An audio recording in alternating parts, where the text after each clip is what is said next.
Hi everyone, this is Misty Mercado with Social Connects. We hope that you are having a great day today, and we're so excited that you are joining us for the fourth installment of our Google Plus Hangout live with Miss Neen James. Neen is our Australian leadership author, productivity expert, and just overall fabulous person. We are always so excited to get to interview her. Neen, thanks for joining us today. Hey, g'day. It's so great to be back, and it was so exciting to hear we had so many questions come in from all the other Google Plus Hangouts we've done, so I'm really excited to get into it today. Oh, good, good. Well, we are going to change the format of this particular Hangout a little bit. Like you said, we've had so many questions that have come in. We thought instead of letting just me gab and ask you questions, we would actually just present you with some questions that have come in from other viewers and followers. And just in case of those of you aren't following Neen, we'll make sure on this playback that we add all of her website, Google handles, her Twitter handles, and all the ways you can connect with her, so you can also send her messages in the future and questions in the future. But for the sake of time, let's get started. Perfect. So, Neen, the first question that had come in was from Tina in Fort Lauderdale. And Tina works for an insurance company. And for the sake of privacy, we won't say which company it is. But she did ask, and this is in regards to productive meetings. She said, every week, my boss insists on having a team meeting where we all get together to discuss what we've planned for the week. But then he turns around and schedules an individual one-on-one where we have essentially the same conversation. So each meeting is an hour, taking a total of 2 hours a week from my work. But I don't know how to suggest to my boss that this is redundant. So what suggestions do you have for Tina in Fort Lauderdale to know how can she convince her boss this just isn't necessary? Well, Tina, your boss has the best intentions, so understand where he's coming from. He really wants the team to grow. He wants you to personally grow. So please understand his intentions are probably pure. The challenge is in managing those intentions with productivity. So here's what I would suggest. Tell your boss how much you really appreciate his attentiveness and his investment in you and your development. Suggest to him that the team meeting be a place where the team can share their status and their updates on what is going to impact the team. Then suggest that the focus of your one-on-one be different. Suggest that the focus of your one-on-one is more like your personal development, things that you can do to grow in your skill set, your experience. Your one-on-one is really your opportunity to drive the meeting with him, to tell him what you want to focus on, where you could use his guidance, request for any additional training or development that you want to do. Keep the team for status and the one-on-one for development. Now, the language I would use with your boss is I would start out saying, I really appreciate how much you are investing in all of us. Our team meeting, while it is valuable to hear what everyone else is learning, I'd love the focus of our one-on-one to shift. Would you consider that? Would you be open to that? And then say to your boss, I'd like to create an agenda for our one-on-one so that I could get your guidance on a few things I'd really appreciate your help with. So the language to use is positive, upbeat, it's recognizing his intention as pure, but it's also driving your agenda. What I'd also suggest for the team meeting is ask your boss whether he would be open to allowing other people to chair the meeting. If other people chair the meeting, what happens is it has a different creativity and dynamic every time as well. You will get a chance then to showcase your leadership skills.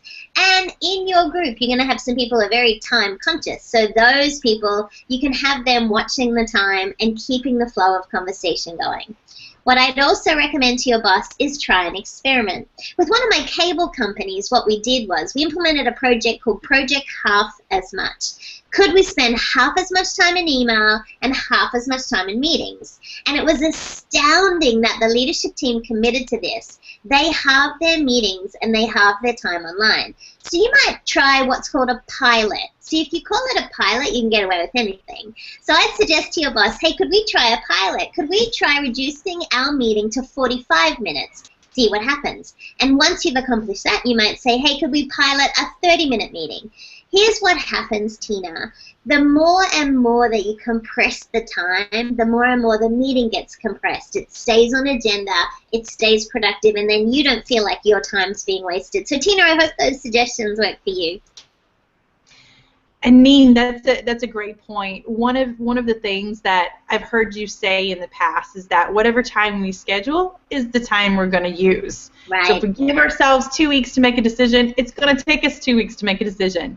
If we give ourselves an hour to meet, it's going to take an hour to meet. Right. So that's It's part of compression. I agree. Yep, that's a great suggestion. Great suggestion. Now, the next question comes from Brian in Toronto. The nature of his question seems to be more so around why do we even need to have meetings, and are we having them for the sake of just having them? Mm-hmm. So Brian's a project manager in a telecommunication company, and his question says, Neen, I hold status meetings with my project team each week. Even though they're scheduled for an hour, they always run over. There's 15 people in each meeting, and everyone is competing for time to speak. I need advice to make better use of this time or just shut everyone up. Mm-hmm. So, okay. All right, so here's the thing. I love me some Canadians, Brian. Obviously, being an Australian, Aussies and Canadians have lots of similar philosophies. But think about this. If there are 15 people in a meeting and there's only an hour in a meeting, by my simple math brain, that means each person really only gets 4 minutes. Now, you and I both know that it's very hard for people to stick to that. So a couple of suggestions.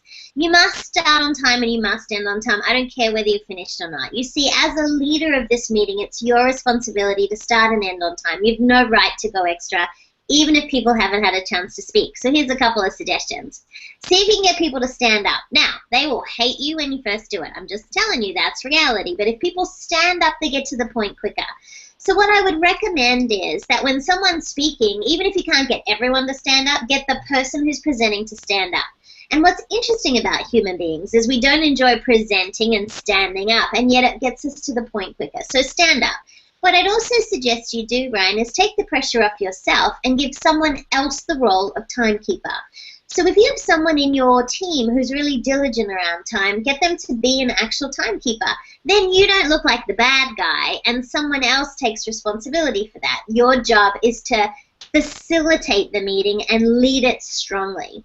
What I'd also suggest is that you may want to give an order. So you might randomly give out numbers so that people then know when they're presenting. And don't do round the table. Here's why. If you go around the table, if Misty and I are sitting beside each other, I'm not listening to what Misty's saying in her update. I'm waiting and working out my own head what I'm going to say. So if you can make it random and give an order of sequence out that is not like what's around the table, people are more likely to pay attention and they're waiting for their turn, but they're focused in on others. So I would just maybe put 15 numbers in a hat and then randomly give them out and say that's the order they're going to go in. Or another way to do it is give everyone the number and then you choose the number of who goes next. So you don't go 1 through 15 or 15 through to 1, you just randomly choose a number. And so the power of this is you keep people on their toes, there's a high energy to the meeting, you keep it on time. It's your responsibility, Brian. I hate to tell you, but as a leader, you've got to start and you've got to end on time. That's what people expect. And if you've earned a reputation of someone whose meetings have always gone over, you can fix that. You can fix it from your next meeting.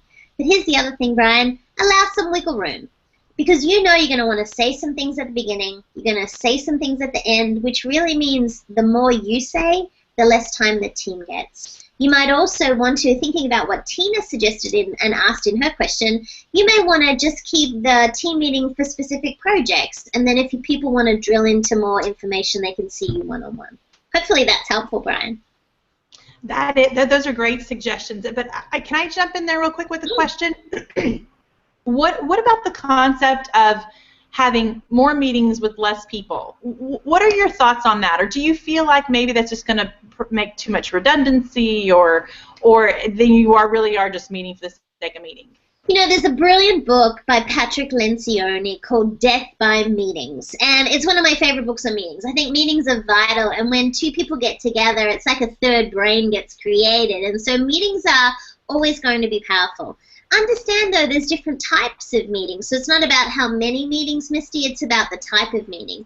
Some meetings need to be very strategic, and that's where the team might be brainstorming or innovating or creating new solutions. Some meetings need to be very tactical, where we're talking about the specific deliverables and timeframes of a project. So number one, identify what kind of meeting is it? Is it a strategic meeting or is it a tactical meeting? Is it an update meeting where you need to go through status reports, or is it more an innovative meeting where you're trying to solve a particular concern? So I would identify what is the purpose of the meeting and then choose who is best in the room. We also need to make sure people don't get their feelings hurt if they're left out of a meeting. So we need to declare why people are in the room and say, you've been selected because this is strategic and impacts this part of the business. Or you've been selected because we really want to get into the nitty-gritty behind this particular project. So always explain to people why they're there, because if you give them the why, they'll do the what. And that's what's important. So it's not about frequency, it's about strategic or tactical. It's funny that you say that. I can think of previous experiences where coworkers would get offended that they weren't invited to a meeting, and all the while I'm sitting in the meeting thinking to myself, why am I here? Like, I'm not contributing, or I'm not gaining from this, and there's so much I need to be doing back at my desk. Right. And that's why I think people go to their cell phones too, Misty. I think people go, well, this doesn't affect me, so I'm just going to check my email.